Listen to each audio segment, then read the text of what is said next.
The Grand Council Hall was silent to silent. Hundreds of alien leaders sat on floating platforms, eyes fixed on the center stage. Today was supposed to be about peace between Earth and the Arkle Empire. Instead, the air felt sharp. A tall Arkle warrior stepped forward. His armor was gold and black. His face was hard and cruel. He walked straight up to the human soldier, standing still beside Earth's ambassador. Without warning, the alien raised his hand and slapped the human. Across the face, gasps filled the chamber. The human didn't fall. He didn't speak. He simply looked up and then crack. In one fluid motion, the human struck back. His fist moved like lightning. The alien's skull shattered. He dropped to the floor, lifeless. For 2 seconds, no one moved. Then the council burst into shouts. Some screamed, "Murder!" Others stared in cold silence. The human was Commander Ruka, Navy SEAL, with eyes like stone. He didn't flinch. Earth's ambassador stepped forward and said one thing. That was a warning. Far above them, hidden deep in space, something ancient awakened. Something that remembered the name human, and it did not smile. The council chamber was in chaos. Alien voices shouted over each other. Anger, fear, and confusion filled the air. The Arkle delegate pounded his fist on the table. Commander Rook must be handed over. He killed our warrior in cold blood. Lights flickered above. Tension was high. Earth's ambassador stood calmly, his face unreadable. "Your warrior attacked first," he said. Commander Rook responded. The Arkle shouted louder. This was a peace talk, not a battlefield. The ambassador smiled coldly.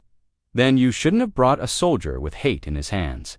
Suddenly, a large screen lit up behind him. A secret recording played a security drone's footage. It showed the Arkle warrior whispering something before the slap. "You humans don't belong here. You're just animals in armor." Gasps filled the chamber again. Some alien leaders looked down, ashamed. Others looked to their neighbors, worried. The Arkle tried to protest, but Earth's ambassador spoke louder now. "We will not hand over a soldier who is defending himself," he said.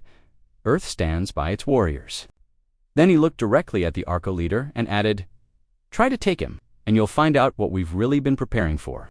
The room went silent, and deep in orbit above Earth's warship, Resolute Dawn shifted its positions, silently, as if waiting for the signal. The galaxy had seen Earth's strength before, but not like this dot. Not yet, not until now. A new meeting was called the next morning. The council chamber was quieter, now but colder. Whispers filled the air. No one was talking about Earth's ambassador anymore. Everyone was talking about Commander Rook. Who is he? Is he even fully human? How can one man kill an Arkle elite in 2 seconds? The Arkle demanded answers. If Earth refuses to hand him over, they said, then at least show us who he really is. The ambassador from Earth didn't hesitate. He tapped his wrist console. Very well. Here is Commander Rook's service file, previously classified, now public. A large screen opened. Every eye turned. Name: Commander Jack Rook. Origin: Earth, North America Unit. SEAL Black Phantom Division missions completed. 97 missions failed, 0 survival odds in hostile. Environments: 99.6% notes, human. Psychological resilience, classified as extreme. Displays non-standard behavior under pressure. Trained in alien anatomy, close quarters, combat, zero-G assassination, planetary guerrilla warfare. Silence fell. Then came the footage.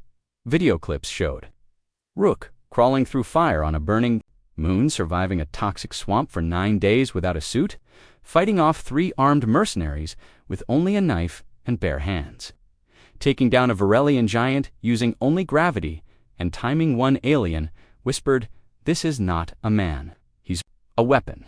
Another said they trained him to kill us. Earth's ambassador let the silence hang in the air, then said, "You thought we came to beg for peace. No, we came to show you what happens when peace is disrespected." The Arkle sat frozen. No more protests came that day, but far in the darkness of space, a ship moved without sound.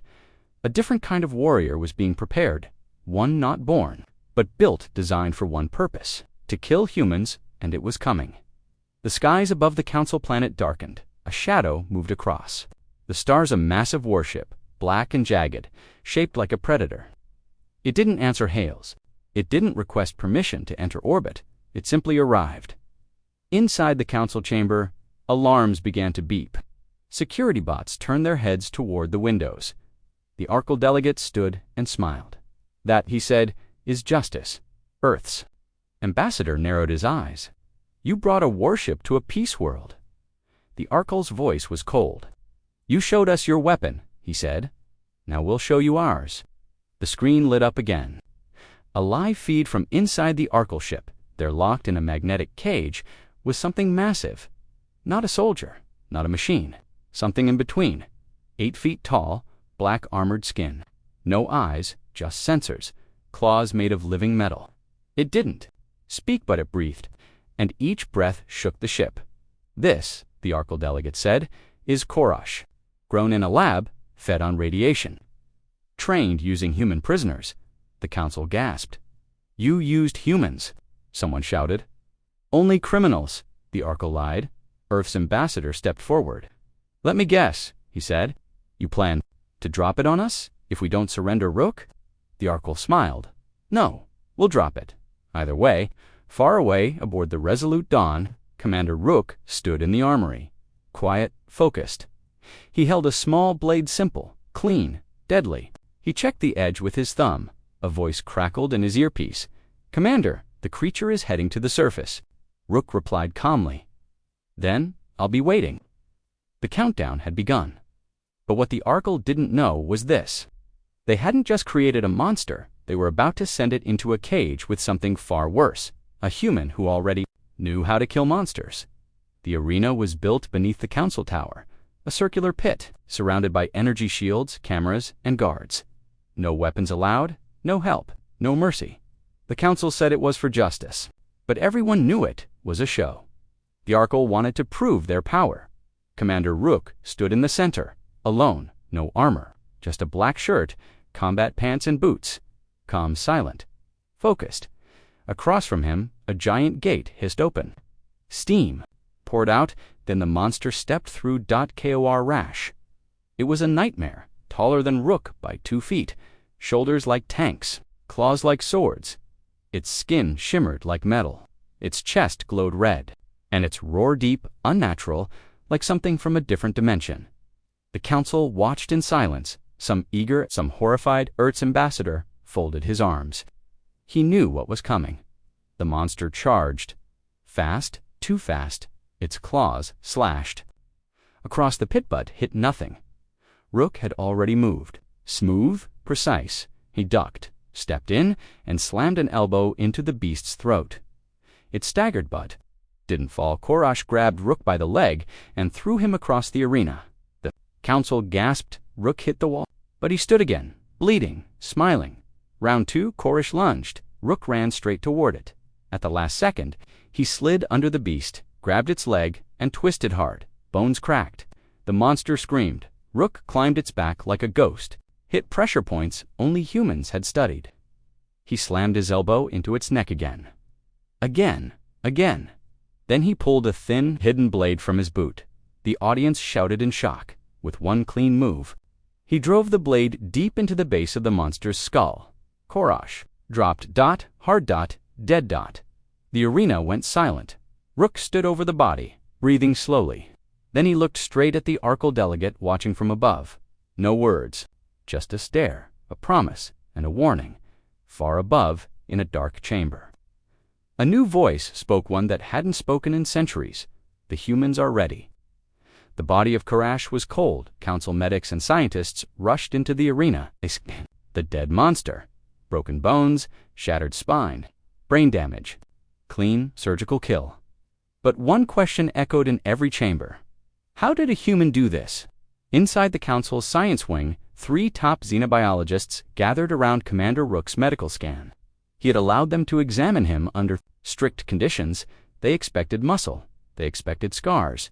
They did not expect what they found. First, his body. Every muscle fiber was dense, perfectly conditioned. His bones were stronger than steel, yet completely natural. He had healed from over 90 major injuries, with little to no scarring. One alien whispered, "That's not evolution. That's training, and something else." Then, his brain showed deep neurocoding, strange activity in regions related to threat analysis, emotion control, and memory. Some patterns matched AI combat models. His reaction time was 0.12 seconds, faster than most machines. One scientist stepped back in fear. This man was built to kill. But not just anyone, he was trained to kill us. The council called an emergency session. Panic had begun to spread. Rumors flew. Earth is creating super soldiers. They have an army of rooks. They sent one to a peace talk. What happens when they send 100? The Arkle were silent now. Their weapon had failed. Their pride was broken, and their enemy was just getting started. Meanwhile, aboard the Resolute Dawn, Earth's ambassador stood before a secure communication terminal. A voice spoke through static. Operation Shattervile has begun. Prepare, Phase 2. The ambassador replied calmly. The council thinks this is about one soldier. He looked out the window. Earth's fleet waited in the void arc, quiet, invisible. Let them keep thinking that. Night fell on the council planet. Most of the delegates were still awake, arguing, whispering, afraid. But inside the human embassy, all was still, quiet, calm. Commander Rook sat alone in his dark room. No lights, no armor, just silence. He didn't sleep. He listened. Then he heard it, a breath, not his. The ceiling vent slid open. A shadow dropped silently to the floor. Claws extended, blades gleamed. It crept forward step by step, toward Rook's bed. The figure raised its knife ready to strike, but the bed was empty. Clicked a small light. Turned on, Rook stood behind the assassin, holding a pistol and a stun stick. His voice was calm. "You're 3 seconds to slow." Before the assassin could move, Rook stunned him in the back of the neck. The body dropped like a stone. Later, alarms blared in the embassy. Council guards rushed in. Earth's ambassador arrived. Rook handed them the unconscious attacker. The guards scanned the body. The symbol on its neck made everyone freeze. A mark of the Varnock Syndicate, a criminal race officially banned from the council. Someone had smuggled an assassin into the peace. Someone wanted Rook dead. The council met again now in fear. How did the Varnock get in? Who gave the order? Was it the Arkle or someone else? Earth's ambassador stood and said, "You're afraid of one human. Now imagine if we weren't trying to be peaceful." He stared at every delegate, then added, "This is not about justice anymore. This is about survival. Yours." Back aboard the Resolute Dawn, Commander Rook opened a small case.